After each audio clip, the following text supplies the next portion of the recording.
Good morning, happy Friday. Hope you are doing great today. It's a hot one. It's not so much hot, it's humid.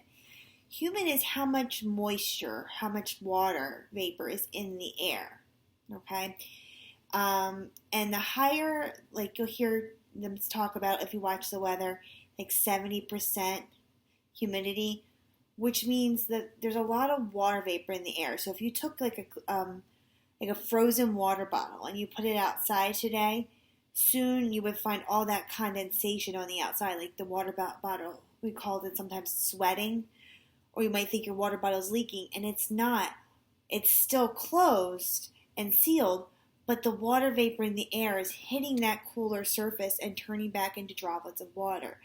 Just like when if you take a hot shower and you come out and the mirror is all foggy. It's the same thing that water in the air, like water gas, hits that mirror and it turns back into liquid water. That's what that means by humidity. There's a lot of water vapor in the air, which is why when you sweat, it stays on your skin because there's so much water in the atmosphere, in the air, that it can't take anymore.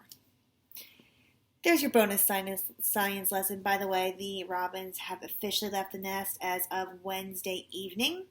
The nest is now empty. I did catch a little brown bird coming around yesterday and starting to take some of the straw out of it, but really hasn't been much activity. Neville is very, very lonely. Anyway, Wayside School, Beneath the Cloud of Doom. This is chapter 17, I believe it is. It's called The Best Principal Ever. Okay. Mrs. Jules went from desk to desk, handing back everyone's history homework. Nice job, Eric, she said to one of the Erics. Well done, Eric, she said to another. You better study the history of cabbage, she told the third Eric. The ultimate test is coming. The history of cabbage? That stuff that kind of looks like lettuce, but it's purple?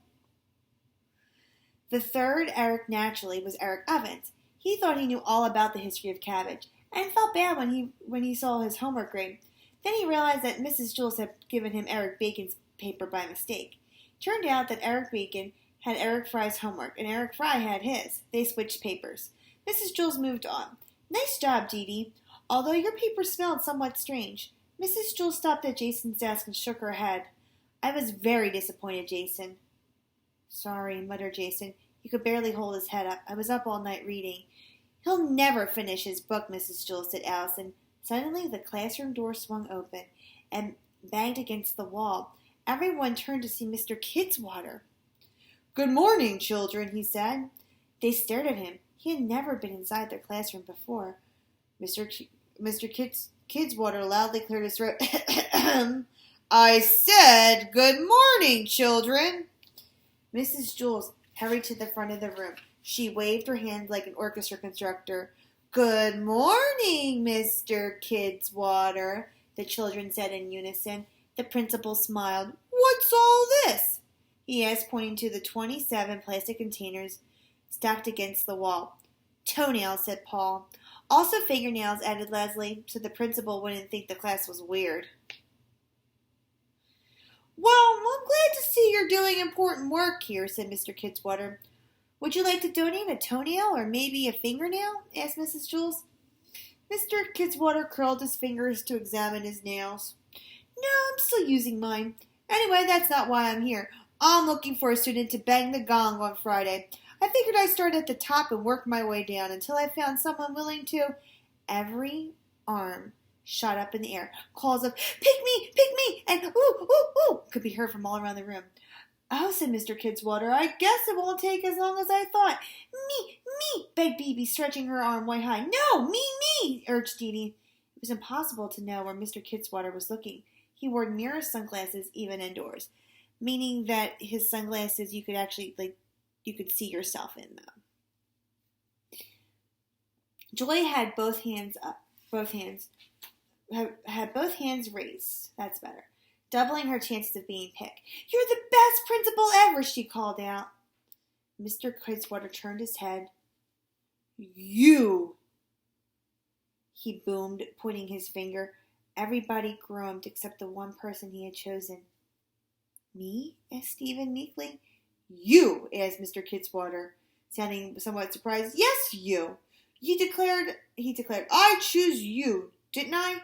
And I don't make mistakes. He strode towards Stephen, then placed his big hands on the sides of Stephen's desk and leaned over. Be in my office on Friday at 2 minutes before 3 o'clock, he ordered. You will get one and only one swing of the mallet, so you better not miss. You must hit the very center of the gong at exactly 3 o'clock. Not a second early, not a second late. There are no second chances. Stephen's right leg was shaking. The principal straightened up and headed toward the door. Goodbye, children, he said. He stopped. He waited. He folded his arms across his chest. Mrs. Jules waved her arms again like an orchestra conductor. Goodbye, Mr. Kidswater, everyone said together. As soon as the principal was gone, everyone crowded around Stephen's desk. You're so lucky, said Jason. This is the best thing that has ever happened to anyone in our class. You better not blow it, said Joy, or else no kid will ever get to ring the gong again. Can you even lift the mallet? Asked Terence. Stephen didn't say anything. He hadn't heard a word of it.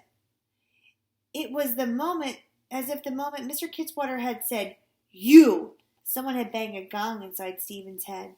Gong!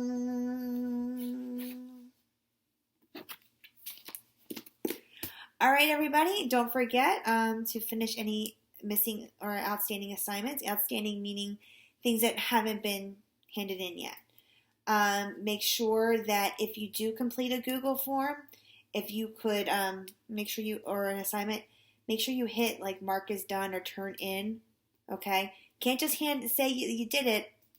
Like if you hit mark as done and there are no answers for the Google form, you're not going to get credit.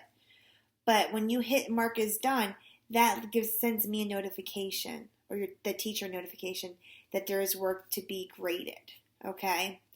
All right, guys, take care, and I'll talk to you soon.